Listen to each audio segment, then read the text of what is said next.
ఇవాళ రెండు కూడంల మధ్యన ఇండియా వర్సెస్ ఇండియా మధ్యన అవును ఇండియా మేము కులగణన చేస్తాం, అవును అవసరమైతే రిజర్వేషన్లు పెంచుతాం, జనాభా ప్రాతిపదికన కులాలకి వెనకబడిన కులాలను తీసుకురావడం కోసం చేస్తాం అని చెప్పి వీళ్ళు చెప్తున్నారు. కానీ ఎన్డీఏ ఎజెండాలో కానీ మేనిఫెస్టోలో కానీ అసలు కులగణన చేస్తామని కానీ గణన గురించి అది ప్రజల నుంచి విస్తారంగా ప్రజాబాహుళ్యం నుంచి వచ్చిన ఒత్తిడి వల్ల ప్లస్ స్వాభావికంగా కావచ్చు, ఏ కారణంగా కావచ్చు, ఇండియా కూటమి అనేది చేస్తామంటుంది. అది అభివృద్ధికరమైన ఒక వాదన చేస్తామండి. ఎందుకంటే స్టాటిస్టిక్స్ అనేది ఉంటే మనం ఏ నిర్ణయాలనే తీసుకుంటాం. అది స్టాటిస్టిక్స్ తీసుకోవడానికి కూడా వెనకాడడం ఎందుకు? తీసుకోవాలి.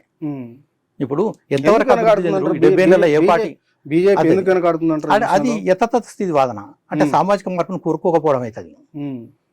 ఉన్న పరిస్థితిని కొనసాగించాలి అనేది. నిజానికి ఇప్పుడు మనం అనుసరిస్తున్న విధానాలు కరెక్ట్వేనా కాదా అనేది కూడా తెలుస్తుంది. బీజేపీ యథాతథవాది అని మీరు అంటున్నారు. ఈ 10 సంవత్సరాల కాలంలో బీజేపీ ఏం చేయలేదు. అసలు ఏం చేసింది అంటారు మీరు? యథాతథవాదంతో కూడా రెండు మార్పు అనేవి ఎటువంటి వచ్చినాయి, ముందుకు పెట్టి వచ్చినా వెనక్కు నెట్టి వచ్చినాయి అంటే స్టాటిస్టిక్స్ ప్రకారంగా చూస్తే అనేక మెజారిటీ వర్గాలకు నష్టమే జరిగింది అనే వాదన బలంగా ఉంది. అదే ఉంది.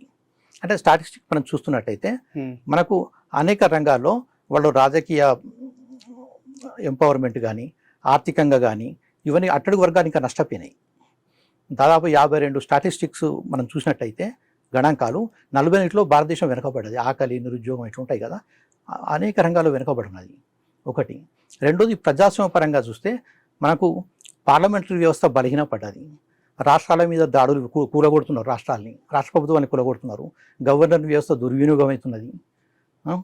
తర్వాత ఇప్పుడు ఈ ఎలక్షన్ కమిషన్ లాంటివి ఉంటాయి కదా, అనేక ప్రజాస్వామిక వ్యవస్థలు నిర్వీర్యమవుతున్నాయి.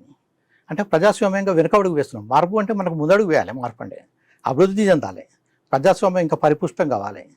కానీ వీడు ఇటువంటి 10 ఏళ్లలో మనకున్న అనుభవం, చేదు అనుభవాల దృష్ట్యా రాజ్యాంగాన్ని మారుస్తాం అంటే వాళ్ళు ఉన్న ప్రజాస్వామ్యానికి హాని కలిగిస్తాం అనే భయాందోళన ఉండడం సహజం. అదేవిధంగా ఈ కులాల పరంగా కూడా స్టాటిస్టిక్స్ తీసుకోకపోవడం కూడా అదొక ప్రజా వ్యతిరేక చర్య అవుతుంది.